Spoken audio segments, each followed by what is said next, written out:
네, 안녕하세요. 네, 사망자가 너무 많은데 부상자도 꽤 많은 것으로 보도가 되고 있고요. 지금까지 파악하신 피해 상황 어떻습니까?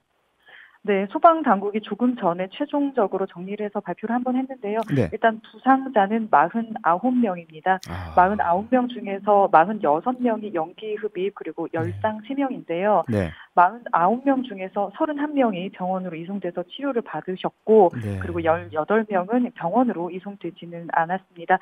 병원으로 옮겨진 부상자분들 대부분은 연기 흡입으로 아, 중경상이고요. 이 생명에는 지장이 다행히 없는 상태로 파악이 되고 있습니다. 네. 그리고 사망자가 7분이신데요. 네. 한 변호사 사무실에 있던 분들로 추정이 되고 있고요. 이 경찰은 지문 감식 등을 거쳐서 최종적으로 신원을 확인할 방침입니다. 네, 경찰 발표로는 방화일 가능성이 높다, 이렇게 지금 네, 알려지고 있는데요. 취재하신 네. 결과도 마찬가지인가요? 예, 그렇습니다. 그 방화로 보는 네. 이유는 어떻게 좀 파악이 됩니까? 네, 화재 신고가 오늘 처음으로 들어온 게 오전 10시 55분입니다. 네. 폭발음과 함께 비명 그리고 화재가 났다 이렇게 되고 있는데요. 저희가 내부 CCTV로 확인을 했거든요. 네. 한 남성이 하얀색 옷 같은 걸 덮은 물건을 안고 건물로 들어섭니다. 아, 2층으로 들어서서 어떤 이 사무실 쪽으로 향하는데요. 이후에 빨간 불길이 보이고 나서 네. 시커먼 연기가 발생을 했습니다. 이 물건을 들고 온 남성의 인적 사항을 경찰이 파악을 했고요. 네. 이 남성분의 거주지로 가서 다시 CCTV로 확인을 했는데 이 아하. 남성분이 거주지에서도 이 범어동 사무실 건물로 들어설 때 안고 있었던 물건을 안고 그 집을 나선 것으로 확인이 됐습니다. 예. 네, 그 방화 용의자 현장에서 사망했다면서요?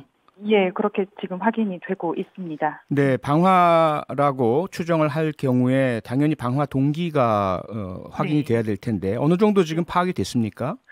예, 저희가 파악한 데에 따르면요, 네. 경찰과 법원 등에서 확인을 했는데요, 이 방화 용의자를 A 씨로 하겠습니다. A 예. 씨는 이 범어동 모 전통시장 재개발 사업에 투자한 돈을 돌려받기 위해서 지난 2019년 시행사 대표 B 씨를 상대로 민사와 형사 소송을 제기를 했습니다. 네. 이 방화 용의자 A 씨는 대기업 건설사 대구지사장이던 지난 2014년에 전통시장 정비사업조합의 업무 대행사 대표인 B 씨를 통해서 투자한 6억 원을 돌려달라면서 소송을 제기해서 일부 승소를 했습니다. 네. A 씨는 본 전통시장 정비조합 업무 대행사가 이 신탁사에 맡겨둔 수익증권에 가압류를 걸었고요. 네. 이 B 씨는 C 변호사를 수임을 해서 소송 중이었습니다. 음흠. 이 전통시장 정비사업 관계자들은 방화용의자 A 씨가 이 전통시장 정비사업에 투자한 사실이 알려져서 이 퇴사를 당했고요. 이 예. 투자한 돈을 돌려받지 못해서 재판 중이라고 했습니다. 경찰은 이 A 씨가 이 정비조합 측 소송 대리인인 C 변호사에게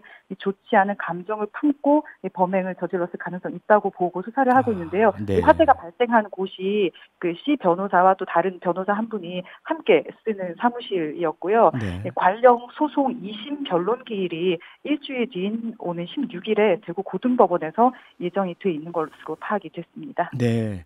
그런데 한 가지 의아한 점이요. 화재 네. 발생 이후에 20분 만에 진압이 네. 되었다고 하는데 어떻게 이 짧은 시간 동안에 그렇게 많은 분이 죽거나 다치신 거죠? 그렇습니다. 이 최초 발화 그리고 사망자 모두 2층 203호 한 그 사무실에서 이루어졌는데요. 네. 일단 어떤 물질인지 확인이 되지는 않았습니다만 인화성이 굉장히 큰 물질을 방화 용의자가 쓴 것으로 보입니다. 그리고 아, 사무실 입구 쪽에서 이 걷잡을 수 없이 연소가 급격하게 이루어지면서요. 네. 안에 있던 피해자분들이 거의 대피를 하기가 불가능했을 거란 추정이 나오고 있고요. 그래서 뭐 이 방화 용의자가 내부에서 문을 잠궜지 않느냐 이런 얘기도 나오고 있는데요. 이런 건 좀 네. 더 확인을 저희가 해봐야 되는 사항입니다. 그리고 이 건물이 5개 층에서 뭐 개인 변호사, 공동 변호사 사무실이 밀집해 입주를 해 있는데 네. 복도 하나가 있고요. 통로는 네. 여러 사무실들이 밀집해 있고 있다 보니까 여기 종사를 하고 계시는 사람들도 일단 그 당시에도 사람들이 많았습니다. 네. 그리고 여기 지하 1층, 2층 주차장이 있는데요. 주차장에만 스프링클러가 있고 사무실에는 스프링클러가 설치돼 있지 않은데 이 건물이 아. 2005년 이전에 지어졌고 그 11층 이하 건물이라서 네. 소방법상 실질재산 건물이 아닌 것으로 지금 파악이 되고 있는데 이 부분도 좀 확인을 해야 될 것 같습니다. 또 제가 현장에서 만난 대피한 분들 이야기를 들으면요. 네. 많은 분들이 건물 뒤편 비상 계단으로 대피를 했는데 예. 여기가 법원 인근이라서 이 사람들이 워낙 많거든요. 네. 불법 주차 차량이 많아서 이 소방 차량 진입을 해야 되는데 이 불법 주차된 차량들 이제 이동시키느라 네. 접근이 본인들이 구조를 받기 상당히 오래 걸렸다 이렇게 말을 해 주신 분도 계셨고요. 또 보니까 여기가 그 인포메이션이라고 할까요? 네. 1층에 어떤 안내나 관리 직원이 없습니다. 그래서 사실 어떤 수상한 물건을 들고 누군가 이동을 하는데 네. 사실 좀 알아채기 어려운 점 그런 여건도 있었지 않았나 이렇게 현장에서 취재를 하면서 네. 생각을 해봤습니다. 네, 안타까운 사건이네요. 취재 계속 네. 부탁드리겠고요. 오늘 말씀 네. 고맙습니다. 여기까지 듣겠습니다. 고맙습니다. 네, 대구 MBC 김은혜 기자였습니다. 평일 저녁 6시 5분에 여러분을 찾아갑니다. MBC 라디오 표창원의 뉴스 하이킥.